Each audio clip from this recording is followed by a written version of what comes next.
आज तिसरा दिवस उगवला, ह्या शेळीचं ढेंडळणं काय थांबाना भाऊ. काय करावं काही कळाना मला. तर रामकृष्णारी मंडळी, सकाळी सकाळी म्हणलं कोंबड्या घ्यावा सोडून. मला लई जणांचे कमेंट आले होते की बाबा तुम्ही ना कोंबड्यांना डायरेक्ट गार वारा लागून नका देऊ, तळट वगैरे लावा. तर तळट वगैरे आज मस्तपैकी लावलं होतं आपण. सगळ्या कोंबड्या एकदम गरम मस्तपैकी बसल्या होत्या. शेळ्या सोडल्या नाही तर हे ढेंडळणं बघितलं पहिले बोकड आणि तिला बाहेर काढलं, कारण की बोकड्याला आपल्याला टॉनिक द्यायचं होतं आणि तिला पण गोळीच द्यायची होती. 3 दिवस झालेत भाऊ तिला सलग गोळी देऊ राहिलो तरी पण तिचं ढेंडळणं थांबाना.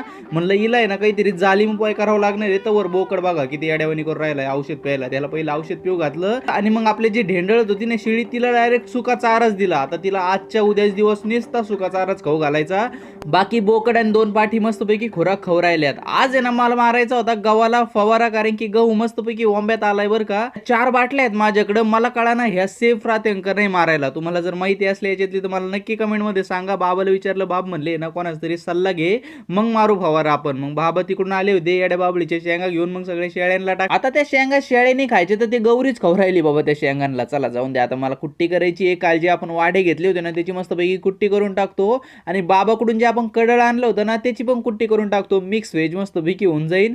चला आता मी टाकतो शेळ्यांना कुट्टी करून. तर तुम्हाला जर व्हिडिओ आवडली असेल तर व्हिडिओला लाईक शेअर सबस्क्राईब नक्की करा.